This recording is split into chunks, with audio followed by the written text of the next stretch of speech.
Welcome back to DaBoot Tragedies. Today we're going to talk about the Saints quarterbacks, and by the Saints quarterbacks, I mean no other than Jameis Winston. Also, a couple things before we jump into that.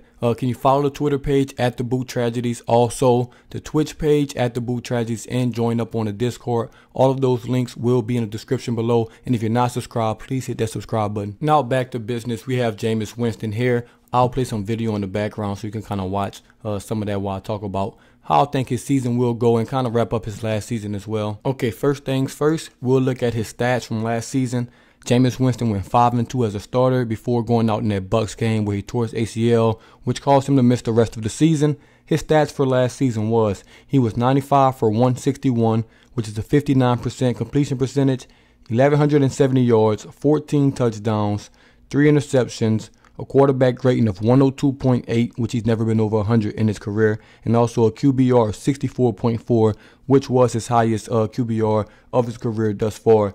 I kind of did some math on those things. If he played all 17 games last year, he would have finished with 2,841 yards, 34 touchdowns, and 7 interceptions, which would have been a great season for him, a great touchdown-interception ratio. His yardage would have been down, but it would have still been a good season for Jameis Winston as the first-year starter for the Saints. Now, obviously, you have to take those stats with a grain of salt, whether you're looking at it good or bad, because obviously that was done with Sean Payton. He won't be here this season.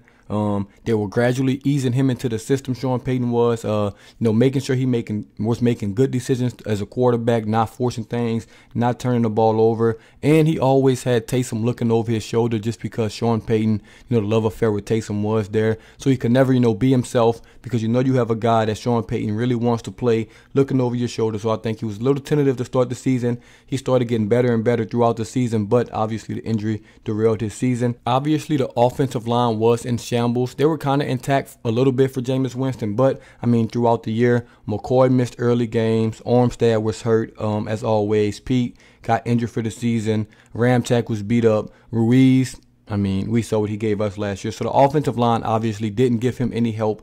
And then for his receivers, Marquez Callaway was his #1 guy, the entire time Jameis Winston was out there. Even though, we don't really think, well, and I'm not going to say I'm not too high on Traquan Smith. He would have helped. He was out, when Jameis Winston was there. He missed a couple games. Deontay Hardy played okay for us in spots with a good deep threat. But other than that, man, he didn't really have weapons. Juwan Johnson, he would look great, and then I don't know why he wouldn't play. Trotman was very inconsistent, so the weapons wasn't there, and he was putting together a super solid season with a beat-up O-line. No weapons at receiver or tight end. With that being said, I do think he had a solid year for the weapons he had around him, the offensive line he had around him, and because the Saints were easing him in slowly. But it's time to change focus to this year. Now, this year, a lot of things will be different. Let's just start off with, at the top of the food chain, Dennis Allen will be the new head coach. Pete Carmichael will be the new offensive coordinator. So, the #1 thing about this is they came out very, very early and said, no more Taysom at quarterback. Taysom will be a full-time tight end. Jameis Winston will not be looking over his shoulder, not thinking, if I make a mistake, will Sean Payton put this guy in over me? A guy that he obviously likes. He's openly said that he like him. That's all over. Jameis Winston knows he's quarterback one. He's coming into the season quarterback one. It's not going to be a quarterback competition. He's not going to be splitting reps in training camp, pivotal reps, especially with all these new guys that we have. That's going to be the biggest thing for Jameis Winston. He's going to have time with these guys to get that rapport up and to just get chemistry with all of these new guys that we brought in and with the new coaches that we've brought in or kind of just moved around and shuffled their roles. But since we're talking about these new guys, let's just get right into it, man. Believe it or not, the Saints will have weapons in the 2022-2023 season. It's been a long time coming for this, man. But Dennis Allen, Mickey Loomis, Kai Harvey, whoever you want to give the credit to, take the credit because they did a hell of a job of putting weapons around, this offense for next season. And let's just start with the wide receiver core. Obviously, let's start at the top. Michael Thomas is coming back. He's coming back. He's looking closer and closer like he's ready to, play football, resume football activities. That's going to be a huge plus. Also, we went out and got Jarvis Landry, man. Obviously a veteran, a Louisiana guy, played at LSU, still has a lot in the tank. Is a great leader, going to bring that leadership, bring that toughness. Guys are going to follow his lead. That's also going to be good. But another surprising thing we did, we moved up in the draft, man. They moved up in the draft to go get Chris Olave, a receiver. Some people say we overpaid, but when you can get a guy that can make plays for this offense that's going to be elite this year, we have all the elite weapons. That's not a risk for me. I would love to move up. I love the aggressiveness that they showed to go get Olave. Then you have Callaway, who got a lot of experience as the #1 receiver last year. He's going to be no higher than 4 in the depth chart. That was a guy that was #1 that's going to be going against #4 guys this year. That's going to be a huge upgrade for him. He's going to have some easier matchups, and that's going to be good. Also, we have Deontay Hardy, Harris, whatever you want to call him, as the deep threat. Then Traquan Smith and a couple other guys to round out that receiving core. Then obviously at running back, we have Alvin Kamara, who's facing suspension. I don't think it'll be that many games, but that's a different story for a different day. And I like our tight end group. I don't think we have any elite guys with Taysom Hill being that starting tight end. That'll be really good for us. Adam Trautman, Jawan Johnson, those two guys are very solid in their defined roles. So the weapons are there, man. They put the weapons around Jameis Winston. Now he has to produce. He just has to produce. This is a pivotal year in his career. Jameis Winston is 28 years old. He turns 29 in January. He's not getting any younger. He's not old by any means. He's in the prime of his career. The Saints have weapons around him, like a lot of weapons around him. The offensive line is solid. I don't think it's good as last year, but I think it will be solid just because you lose Armstead and probably throwing a rookie right there. But it's still a good old line. It's much worse offensive line groups around the NFL. The Saints O-line is solid. Running backs are solid. Receivers are solid. Coaching staff is solid. And defense is great. We're probably going to steal extra possessions. So, Jameis Winston, this is going to be the year that you have to show up. I'm putting blind faith in Jameis Winston, and so are many other people. And let's jump into the stat prediction. I know it's been a minute. I've been talking a while, but I do think Jameis Winston will have a good year. And let's just start off with his completion percentage. I do think he'll throw over 65%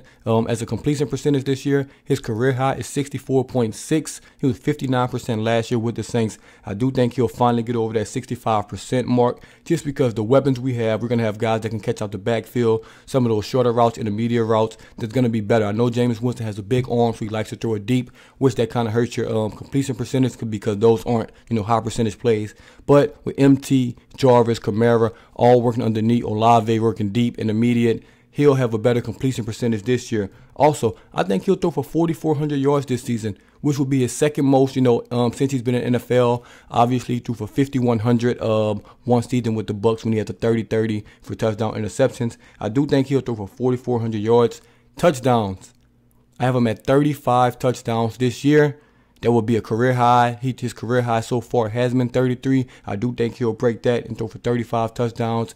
And I do think he'll have a career low in interceptions if you don't count last year because he drew 3. I think he'll throw 8 interceptions this season, which isn't a bad thing by any means. He's not going to get into double digits. That's going to be basically like a half an interception per game, 1 every 2 games. I think Jameis Winston will have a very good year. He's definitely going to be in a driver's seat for comeback player of the year. I do think him and Michael Thomas will fight over that award, honestly, for that comeback player of the year. Hey, yo, click that subscribe button, man. Turn those notifications on, and you won't miss another video from DaBoot Tragedies. I don't think he'll be in MVP conversations, but I do think he'll be a Pro Bowler, maybe an outside shot. At All-Pro, it's just a lot of good quarterbacks in this league, so I just don't see him, get an All-Pro opportunity with just Mahomes, Josh Allen. They're going to ride Tom Brady's nuts, and there's going to be some other guys that they're probably going to be a little ahead of him. But I do think he can be a top 10 quarterback, man. It's about 5 guys I can confidently, put in front of him. Maybe 10 if I really wanted to stretch it, but I think he has a chance to be a top 10 quarterback, and with the Saints defense, the weapons we have, the coaching staff we have, that's all we need him to be. Sometimes we'll need him to throw for 150 yards and no touchdowns to win games, and then some games we may need him to throw for 450, 4 to 5 touchdowns to win some games. I'm excited to see it, and that'll be all. That'll wrap up Jameis Winston. Obviously, I won't do any other quarterbacks just because we want Jameis Winston to start all 17 games for us. Let me know what y'all think in the comments below, man, about the weapons. Will it help him? What is y'all stat prediction? Drop it in the comments below. Some of y'all are going to get crazy. Somebody's probably going to say 6,000 yards and 70 touchdowns or something crazy like that. But let me know what y'all think Jameis Winston will do. Will he win comeback player of the year? Will he win MVP? Will he be All-Pro, Pro Bowler? Will he lead us to the Super Bowl? Just let me know what you think about Jameis Winston. Don't forget to follow those channels from the links in the description. Click all those links for me. And as always, this is DaBoot Tragedies, and I'm out.